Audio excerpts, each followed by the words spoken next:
Assalamualaikum warahmatullahi wabarakatuh. Nama saya Rianita Putri Aji, NIM 2041050100052. Saya dari kelas Perbankan Syariah 2. Di sini saya akan menanggapi video dari Bapak Dr. Abdul Wadud Nafis LCMEI, yaitu yang berjudul Uang dan Fungsinya. Uang adalah benda yang diterima oleh masyarakat secara umum sebagai alat tukar dalam kegiatan ekonomi. Jenis-jenis uang berdasarkan bahan pembuatannya. Yang pertama, ada uang logam. Hampir seluruh negara di dunia membuat uang logam untuk pecahan kecil. Uang logam akan membantu transaksi jual beli dalam jumlah yang kecil. Jenis uang logam ini terbuat dari emas, perak, dan aluminium. Yang kedua, ada uang kertas. Sesuai dengan namanya, uang kertas yang satu ini terbuat dari kertas dengan nominal yang lebih besar dari uang logam. Pecahan uang kertas di Indonesia sudah banyak, mulai dari Rp1.000 sampai dengan Rp100.000. Selanjutnya, jenis-jenis uang berdasarkan lembaga yang mengeluarkan. Yang pertama, uang kartal. Uang kartal merupakan alat pembayaran yang sah dan wajib digunakan untuk transaksi ekonomi. Yang kedua, uang giral. Jenis uang yang satu ini berbentuk simpanan di bank dalam bentuk giro ataupun deposito. Uang tersebut hanya berupa nilai yang sewaktu-waktu bisa diambil oleh pemiliknya. Selanjutnya, jenis uang berdasarkan nilainya. Yang pertama, ada uang penuh. Dikatakan uang penuh jika nilai yang tercantum sama dengan nilai dari bahannya. Misalnya, uang yang terbuat dari emas akan mengikuti harga emasnya.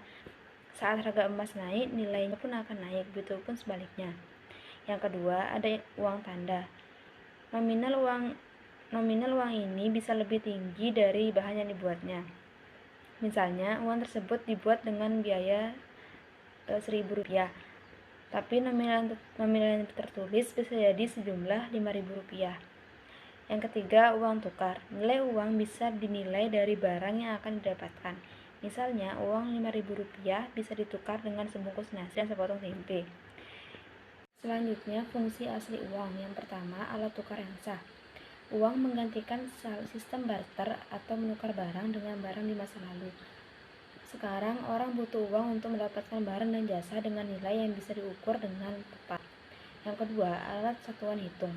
Bukan hanya nilai tukar, uang juga bisa jadi ukuran besarnya kekayaan dan nilai pinjaman. Uang juga bisa jadi ukuran yang pasti untuk jasa yang diberikan oleh orang lain. Dan yang ketiga, penyimpanan nilai atau valuta. Seorang bisa mengalihkan daya beli dan masa sekarang ke masa yang akan datang. Orang bisa menyimpan uang yang didapat dari hasil transaksi pertukaran dan digunakan lagi untuk transaksi di kemudian hari. Selanjutnya, fungsi turunan uang. Yang pertama, sebagai alat pemindah kekayaan. Seseorang yang hendak pindah dari suatu tempat ke tempat yang lain dapat memindahkan kekayaannya yang berupa tanah dan bangunan rumah ke dalam bentuk uang dengan cara menjualnya. Di tempat yang baru, dia dapat membeli rumah yang baru dengan menggunakan uang hasil penjualan rumah yang lama. Yang kedua, sebagai pendorong kegiatan ekonomi. Apabila nilai uang stabil, orang lebih bergairah dalam melakukan investasi. Dengan adanya kegiatan investasi, kegiatan ekonomi akan semakin meningkat. Yang ketiga, sebagai alat pembayaran yang sah. Kebutuhan manusia akan barang dan jasa yang semakin bertambah dan beragam tidak dapat dipenuhi melalui cara tukar-menukar atau barter.